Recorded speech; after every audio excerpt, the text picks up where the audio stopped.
Wabasango kamata yango. Wabasango wazalio.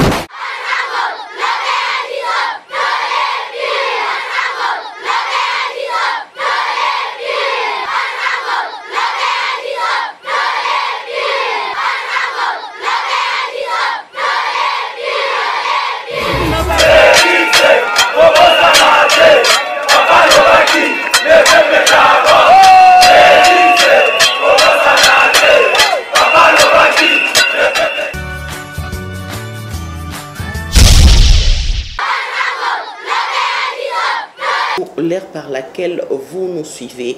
Bienvenue à cette émission Maman dis-moi tout. Maman dis-moi tout, c'est une émission yoto beta kapinda lisolo na lingala. Et on a l'habitude de parler de l'éducation de la jeune fille. Mais aujourd'hui, spécialement, tolinga kito beta moke yabande kunabiso amibali parler sur c'est une question, hein, et ça sur les genres. Tozo solola un peu sur l'éducation, il y a bas garçon. Souvent d'habitude, nous les parents, nous avons l'habitude de se concentrer plus à l'éducation de la jeune fille. On encadre des jeunes filles pour que Basala une très bonne femme dans le mariage. To prépare bango bazala de femmes responsables oyo bazana capacité yako pesa les meilleurs d'elles pour la survie à foyer. Mais Tobo ça n'a aussi quelque chose de très important et quelque chose de très capital que dans le mariage c'est pas seulement la femme qui doit se donner.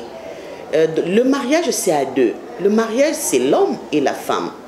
Alors, ce qui kaka moko mutazali bien préparé et l'autre oyo azala préparé te, c'est pourquoi il y a beaucoup de failles dans le mariage, il y a beaucoup aussi de divorces. Oyo to monaka que c'est plus la femme oyo aza ko panzali bala, mais to bosanaka aussi que mobalipe il fait partie la responsabilité, il y a l'ibala et la longue vie ou encore long feu. Alors aujourd'hui, on va un peu colobiner un peu ma maman. Quand je parle des mamans, parce que je vois dans la maison, c'est plus la maman qui passe beaucoup plus de temps avec les enfants. Mais le papa, bon, il va aussi que l'éducation des enfants, ils ont dépend de la maman. Certes, nous passons beaucoup plus de temps avec les enfants. Mais na poko soko utipe musala ozana makoki ya kovana na bana prendre le rapport chez maman, comment ça a été la journée, ose un peu rapport il y a chaque enfant. Et souvent les week-ends les papas sont à la maison, beaucoup vous essayez un peu aussi de départager avec les enfants. En âge. Je pense que eko sunga kapenza biso pour que bandeko basi bazala bien dans leur foyer. On a reçu, moi particulièrement, j'ai reçu beaucoup de plaintes. Oh ezo wuta bana basi bazo réclamer. Mais maman Rachel, biso basi oui, boso te biso c'est bien. Mais mi bali pe bazana ba défaut et belé. Oui, mibali bazana ba défaut et belé qu'on doit corriger. Otozo benga, tout commence par la maison, tout commence par l'éducation de base. Souvent nanda ou déjà biso ba parents, je parle là de maman, to favorisaka plus banabasi. Un exemple. On a des enfants à la maison, il y a 2 filles ou encore 2 garçons à la maison. Mais au commun on a que maman aza ko investir plus na moi si tant azol à la mouki elle doit arranger son lit soka a silisi a sokoli maya tongo a sokoli basani a bongisi ndaku a kewenze azola kisaye kolamba azola kisaye comment dresser la table azola kisaye ko sokola bilamba donc tout ça va travaux ménagers maman aza kolakisa mwana na ya mwasi ezali très capital et très important pour que lobby a ozala na libala kolakse kolamba comment prendre même soin de ses petits frères. Mais curieusement, ce n'est pas ce que nous faisons chez les garçons. Moi na mobali nanda kwaza chef a kosimbe lo côté baya na eba os bande kona basi bazo sala dès le bas âge totaka bango mwa mopanzi aza chef alamuki na tongo boko bongsela embetu boko sokolela e babilamba bo sokoleli baba dessous ba bongseli embetu on prépare, on lui donne à manger à silisi ko lia curieusement bako ndekona mwasi à quoi ko débarrasser la table parce que son frère qui vient de manger elle débarrasse la table Aza soit à quelque bêta balé, mais un moment à Ekozonga, Azul le repas du soir, avant d'y télévision et paf, le soir à Kekola. Et chaque jour c'est comme ça. Le garçon qui grandit comme ça, avec déjà esprit au baébisa nanda kuna bango que yé azan a droit à kosala et l'autre côté, si pas seulement aller à l'école, à zongi nanda où il étudie, c'est fini. Et voir même ceux qui ont commis entre 15, 16, 17 ans, même 18 ans, chez la fille, en disant bon, dans le quartier, bien, on peut t'envoyer au plus tard 18 h, il faut rentrer à la maison. 17 h, 18 h déjà, on cherche les filles. Bazala, nandak, parce que moi, ça veut kozala, kobibalibanda, yanda koute après 18 h. Mais qu'est-ce que nous voyons chez les garçons? Bon. Il peut aller se balader, il peut aller rentrer à la maison 20 h, 21 h. Pourquoi? Parce que c'est un garçon.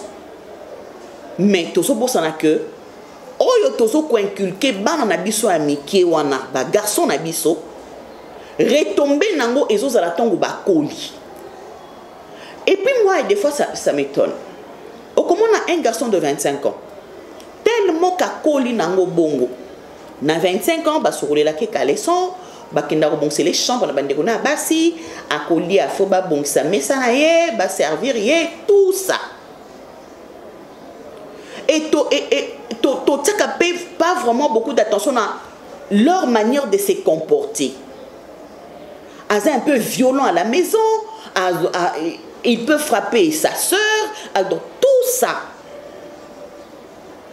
bagangi la kamwana mbalite bazo ibsa yo za mwana mobali oza yaya yon défaut za la autorité c'est bien bon mais lobby a obalat akobalat bo tout tena no libala mopanzi lelo garçon ndengwana ake homme ayebi ndenge te balambaka ayebi te ndenge basokola basani ayebi lote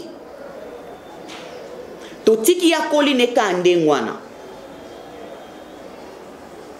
Et comme il est là qu'il faut par exemple à Kenkovanda en dehors il y a toi parental.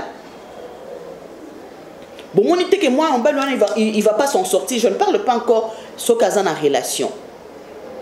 Bon on dit que moi en bas il y a des difficultés. En dehors il y a classe, tout en dehors il y a tout ce qui est intellectuel, mais vie sociale comme ça. Il ne peut pas donner le meilleur de soi. Pourquoi? Parce que et pas na bango ya azana est chef. Azana est chef. Ako comme na homme batumusu bazolamba baso pesa e ou lelo mingi tozo mona ba malewa ici la plupart qui fréquentent les malewa ce sont des hommes. Ce sont des hommes. Et surtout pour bazaka na ba homme wana mais ba maman malewa ezande plus ba onde ba kindaki pas maman malewa. Pourquoi? Parce que ayebakate que akoki ko sala moali ki na yemoko akoki ko sala un peu de riz akoki ko sala nani moi bouillon moko vite fait qu'il peut manger atikali ko ebate que dès qu'il se réveille le matin il doit arranger son lit ayebiangote parce que azana bande kwa basi. Mais ce qui te banne non toujours la sabangote biso to saka ko se concentrer na katsaba na basi. C'est bien, j'insiste encore. C'est pas une mauvaise idée. Mais si ko sora bana mibali za wapi. C'est pourquoi aujourd'hui on a des garçons impolis. C'est pourquoi on a des garçons aujourd'hui. En fait, ils ne savent pas donner l'amour. L'élégance là. Azanangote. Pourquoi? Parce que il est déjà Namutu, c'est le chef, c'est le grand roi. Mais Tozo Monate Tozo Salamabe, parce que il va reproduire que c'est qu'il a eu, c'est qu'il a reçu comme éducation de base et pas dans Bango. Peut-être la femme a bali lelo Muninga aza malade. A okokoko le côté parce que et pas na bango ba alambarati. A pas na ye à côté de la cuisine ta bien moti. Muninga ko na malaise, il sait même pas que bon moko na moi faire play ya libala, tu peux aussi dresser le lit, nani alobi ke ezali soum. Ça peut aussi arriver qu'un bon dimanche comme ça, tu peux faire le repas pour ton épouse. Ma bézate, je salue mon pasteur. Dimanche, maman Zala qui est en déplacement, maman Mimi Monke, Azaki en déplacement, et mon pasteur, apôtre Béni Monke, que je salue en passant, à côté de la cuisine, il a préparé pour les enfants. Il a préparé pour les enfants. Et ben mon papa yobete so alamba ipo na batozo kama ayeba kinolamba siko tolo banane yo zali maman o que oboti ba garçon que de garçons oboti mwana moi cité o sani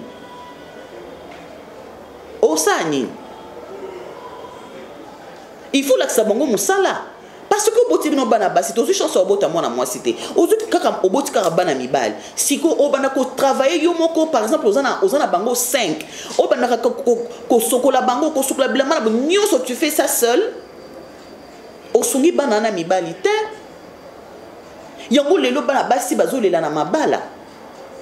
Je parle encore de mon pasteur. Là, il nous dit souvent, Babotaki Bango, Bazaki, Baza 10, mais Bazalaki n'a fika kamoko. Là, je vois maman Esther Moki. Elle était aussi avant-dernière. Mais Bazaki très bien organisé. Baebi kolia kolamba bande kolamba ya tout apondu ko sokolanda ko tout ça. Leur maman bande ko sentir pointé que Azaki na mona moi cité. Et aujourd'hui, ce sont des hommes que même la manière ya kovanda na bato, vous sentez quand même que bazwa qui une très bonne formation.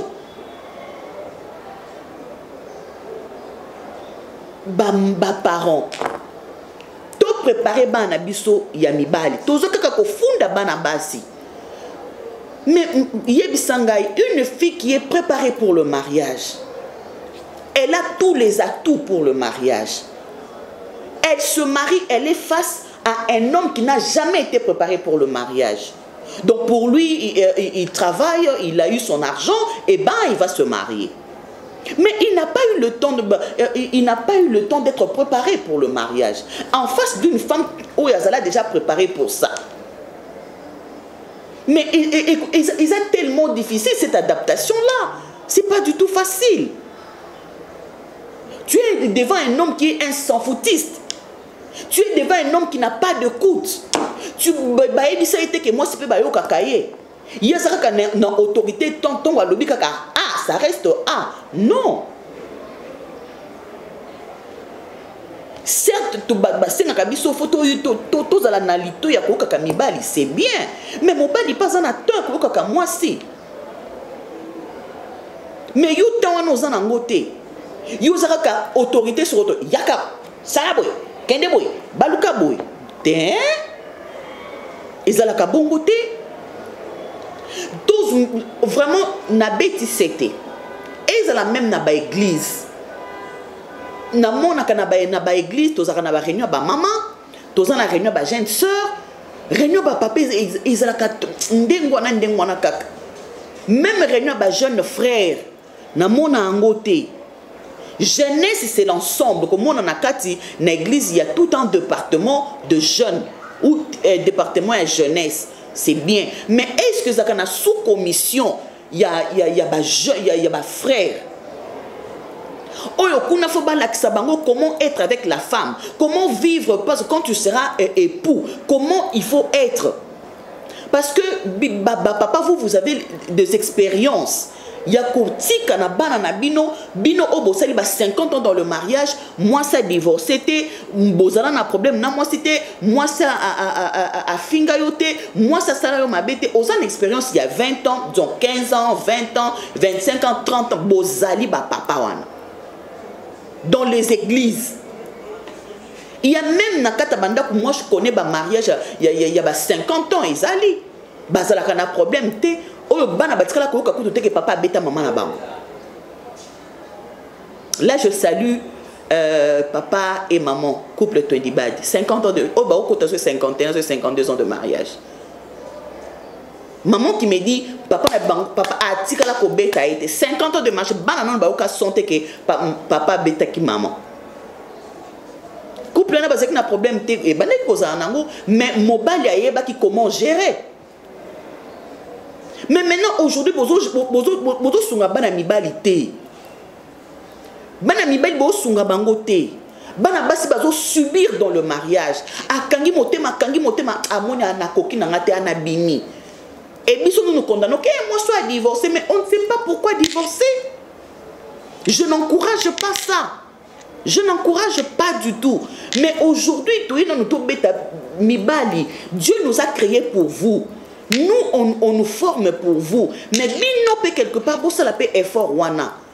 Hein? Bossa la paix effort wana. Yako yekola. Ndenge ni bavanda kana libala. Yako yekola. Ndenge on peut être sincère envers sa femme. Yako yekola. Comment partager avec sa femme. Yako yekola un moment aussi pour y na faire play kaka. Parce que moi je n'encourage pas que libala oezaraka. Moi si dimanche, samedi, dimanche, mobile mutasala ramisa soto andak. Ça je n'appuie pas.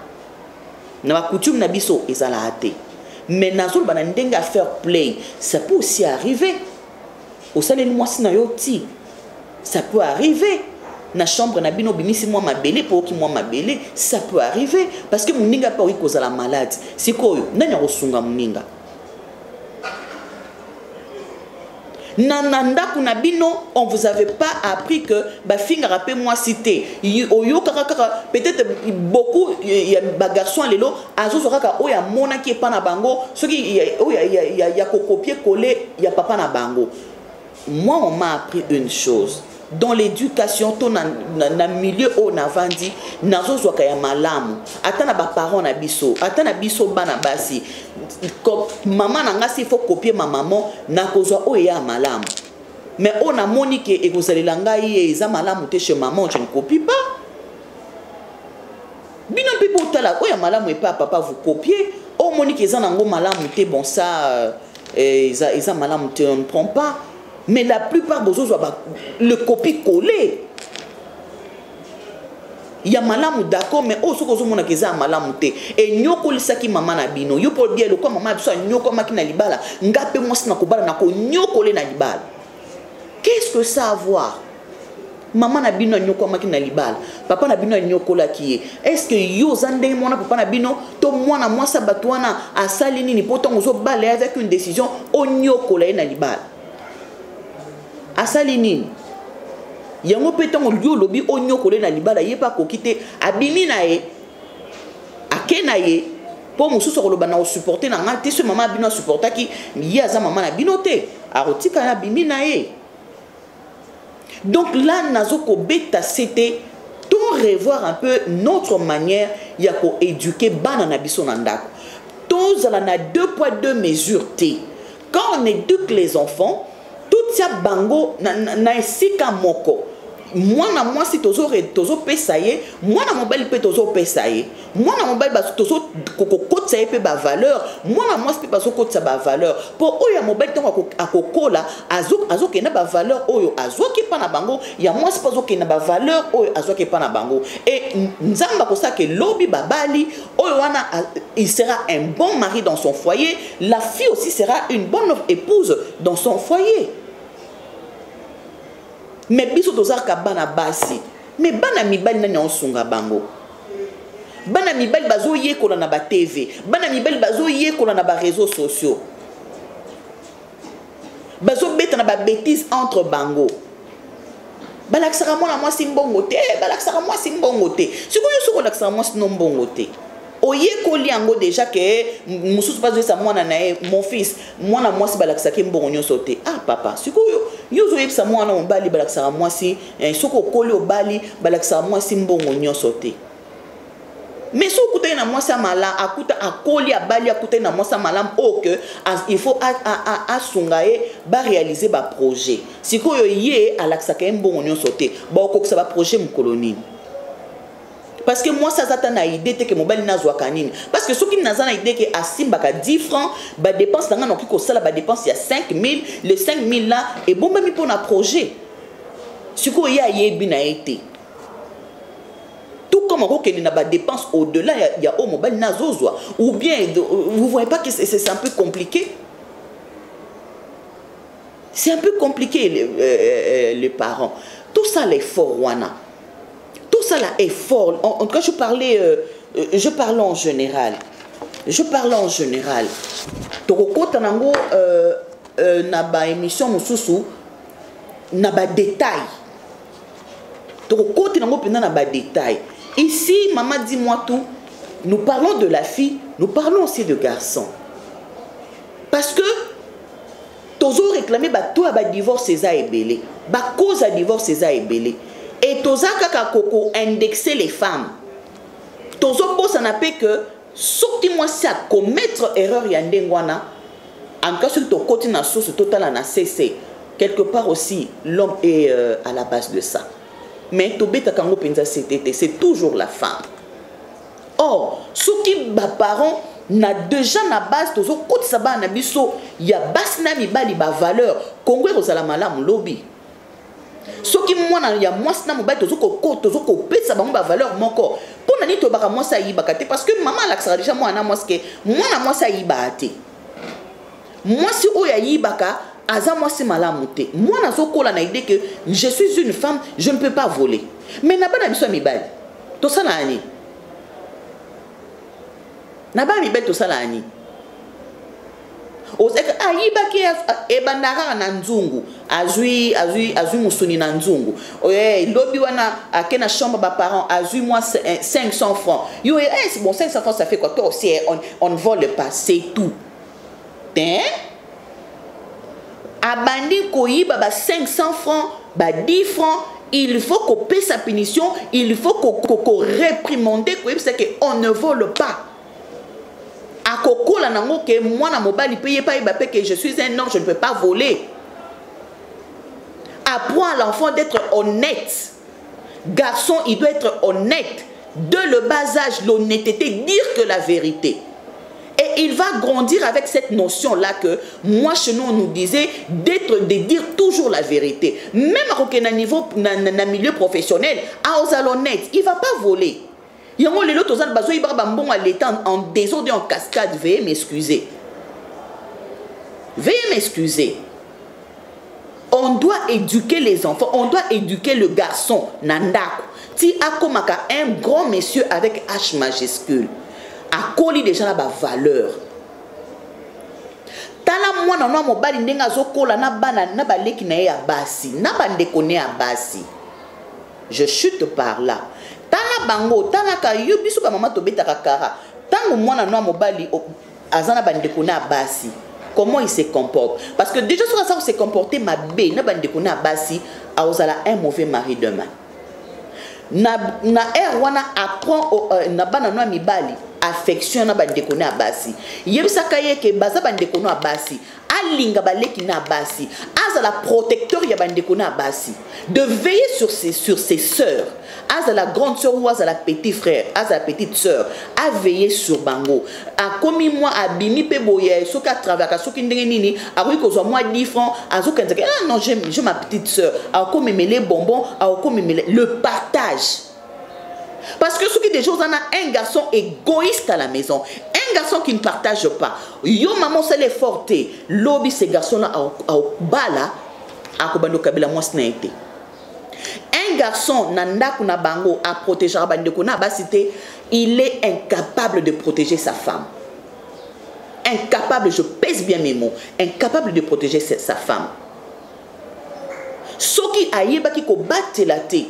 bandeko na ye ya basi kolinga bandeko na basi te être à l'écoute de fois bandeko na ye ya basi na ndaku ya libala akobanda pe kozala na écoute te ya mwasi na ye mais soki na ndaku tolakisaki mwana mobali oyo ndenge nini nakoyeba na ko se comporter ndenge nini ya kolinga bandeko na ya basi ndenge nini nakoki kozala na souci wana kokaba kobongisa bandeko na ya basi ko être ensemble être unis le partage au côté c'est que bayibaka te babetaka mwana mwasi pa mapamba te na place ya kobeta yoka ye mais lelo otozo mwana mutabali bakuba mwasi abimi mbunzu koto lisu nete kweya c'est parce que ya banda obeta bandeko na ya basi abanda ofinga bandeko na ya basi c'est pourquoi akenango mpe na libala et que quand na libala tout son environnement là même dans le milieu professionnel c'est un mauvais monsieur